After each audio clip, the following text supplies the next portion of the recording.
Monday morning, and to James and Juanita and their beautiful family. Our girls are here with us, but you will not see them because there are Webkins and other little kids are here. Oh, there they go. A rare Obama child spotting. But it is so good of all of you all to get up on a Monday. This is how our lives are going. It's like we're here one day. We were in the Iowa State Fair on a Monday or Thursday and Friday. We went to a Beyonce concert on Saturday. The first concert, so we're all a little hungover from it. And I didn't go to the concert. he didn't go. I went to a debate. And we did not wake up to watch the debate, but we had your back. But the thing that people really want to know most from me is how we're holding up as a family. How are the girls doing in the midst of it all? And it's been quite heartening for us to know that folks around America are not only concerned about family values and our family values, but you know, there's a deep interest in seeing a family back in the White House. And I don't know about you, but for me, I've missed the notion that families really matter in this country. And I was talking to a woman in Dover who came up to me and she said it will be so good to see children back in the White House. And I think at some level, we need to see young people to be reminded of why we're doing this, what our tasks are as American citizens. It's not to just take care of our own self-interest, but it's to look out for all the children in our country. And hopefully we will send a message and serve as a role model to the nation of hopefully what we're trying to work for, and that is a healthier nation for our children. I also try to fill people in on the Obama that I know, the man that I married. And you know, people have talked to me about how passionate I am on the campaign trail, and that's intentional because I am deeply passionate about this race and about my husband, because he is a very special man, not just because he was smart enough to marry me, but because he has lived his values. And I try to get people to appreciate the notion that we now have an opportunity to elect the kind of man that we've said we wanted. You know, a man that has built his life not on amassing power, but really trying to figure out how to live through his principles. And that's the thing that struck me most about him. Not that he was one of the top law students at Harvard, not that he was good looking, not that he was smart. That was helpful.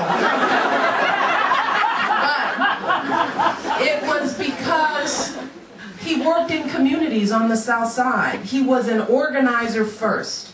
And he went to law school not to get a job in a big corporate firm, but to figure out how to continue to use his blessings to help the most people. So he turned down offers in big law firms, clerking on the Supreme Court. He could have done anything.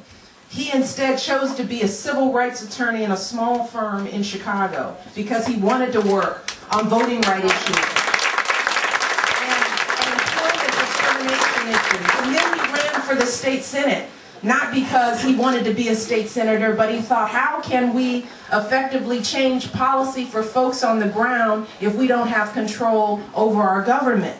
So he went to Springfield and built coalitions with Republicans and Democrats and helped to pass ethics reform legislation in a mean, tough state that had not seen ethics reform in more than 25 years. He helped to expand health care coverage in our state for our children. He helped to reform a death penalty system that had put millions of innocent, no, I shouldn't say millions, but many innocent men on death row. Barack has been living his values consistently. And to top it off, this is a good husband. You know, a man who will get off the road to get to every parent-teacher conference in the midst of this election.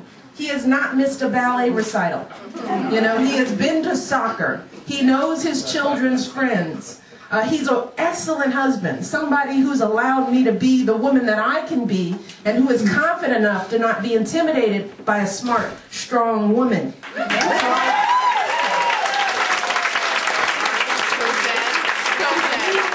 have a chance to elect someone who is really authentic, and I think the challenge for America is not, are we ready? Not is Barack Obama ready, but are we ready?